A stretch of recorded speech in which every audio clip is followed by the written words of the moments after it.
Here we are, we little children, in the upper room on the night before. On Sunday, Pastor Will talked about where we're going this week, the places that following will take us. And today, tonight, we find ourselves in one of those places, in the upper room with Jesus and our fellow disciples, on the night that he is to be betrayed. In the Gospel, according to John, there is no Last Supper, no initiation of the Eucharist. As the washing of the feet is the final ritual for Jesus and his closest friends. After this scene, Jesus imparts some final words of wisdom, blessings and prayers to the disciples, and then departs to the garden where he will be arrested and the passion will begin. John does not recount for us the story which we remember around the communion table, which we will remember tonight. But this story is no less intimate.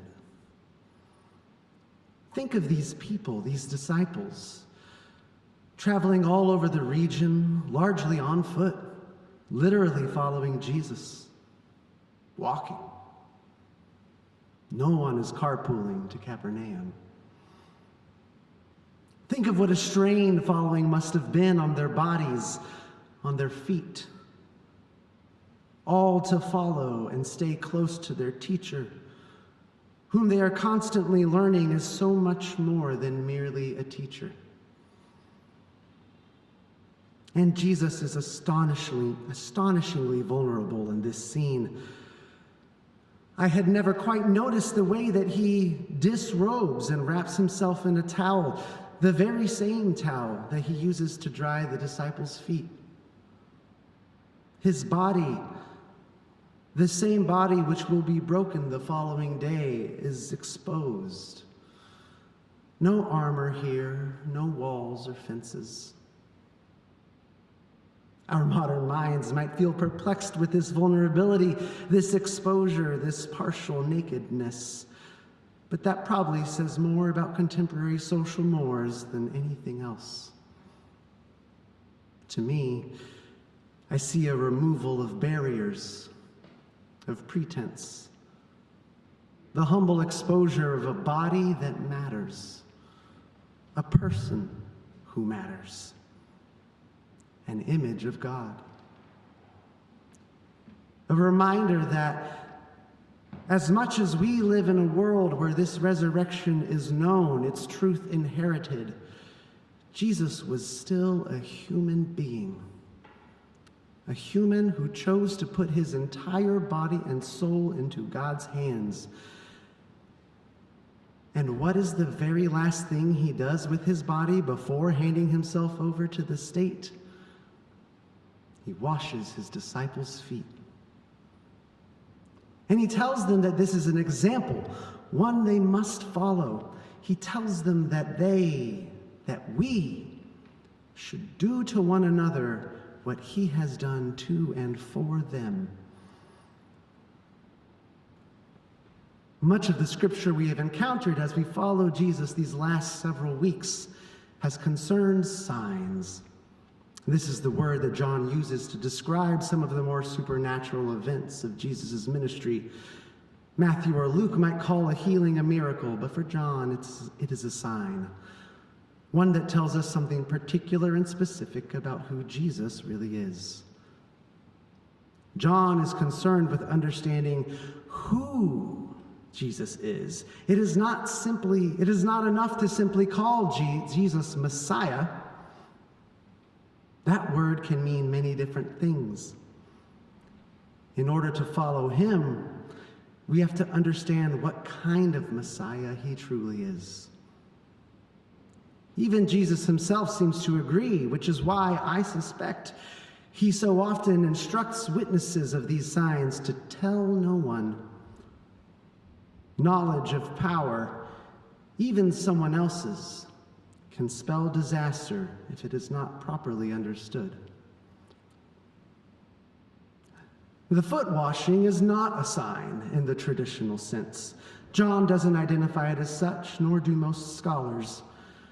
It fills me with wonder and awe, but we probably wouldn't call it miraculous or supernatural. But Maundy, this word we encounter exactly once a year, the word for our worship tonight. It doesn't describe foot washing at all. It comes from the Latin mandatum, which means mandate or command. The foot washing is important not merely because it tells us something about Jesus. It is the new commandment to love one another as Christ has loved us that gives that night and this night its meaning. The foot washing demonstrates the commandment because, well, sometimes words just aren't enough. Jesus wanted them to feel for themselves the humility of being loved and served by the Son of God, to confront their own cries of, "You will never wash my feet," and the shame and unworthiness that it so often masks, to release our need for control and allow those cries to be washed away. Jesus leads with the example and names it afterwards. What does it mean to love one another as Christ has loved us? It's one thing to love your neighbor as yourself. This sounds different. To be that exposed, that vulnerable, to be so humble a servant, to never be beyond the lowliest acts of service, in fact, to be rooted in those acts. But let us widen the lens to include the larger story up to this point, events from which they surely had recounted around that very table that night. How else did Jesus love his disciples on this journey? He was honest with them, patient, kind, giving. He was never shy about who they'd been or who they were right now, but he always believed most in the person they were each becoming. He did not come to condemn. He fed them, taught them, traveled and served and laughed and prayed together with them. They stood atop mountains in the presence of God, walked on water, dreamt of a new kingdom where the birds rest in the branches and every child is fed. This is the love which we are called to give to one another. And this love, Jesus says, is how the world will know that we are his disciples. In this way, Jesus reveals that this is our sign. Love is our sign. This is how people will know something particular and specific about who we truly are. It is not enough to simply call ourselves Christian. That word can mean many different things too. In order to follow Jesus, we have to listen to him and understand what kind of disciples he truly calls us to be. And the defining element of this is how we love one another.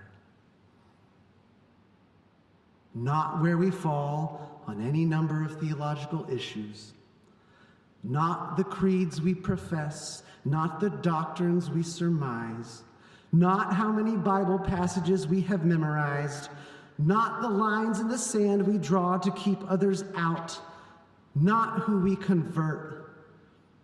It's not about our purity, the food we put in our mouths, the way we dress. Not who we have sex with, not our genders, not our race, ethnicity, or cultural backgrounds, not our language, not our immigration status, not our wealth, nor our poverty. It's not even the charisma of our testimony or our poetry and prayer. All of these ways that we have tried to indicate to the world and to each other just how devout we are. In the end, they're vanity at best, idolatry at worst. No, Jesus says, the way that everyone will know that we are his disciples is if we have love for one another as he loves us. It's not just any love. It's Christ's love. A love like no other. A love that saves the world, even now, even today.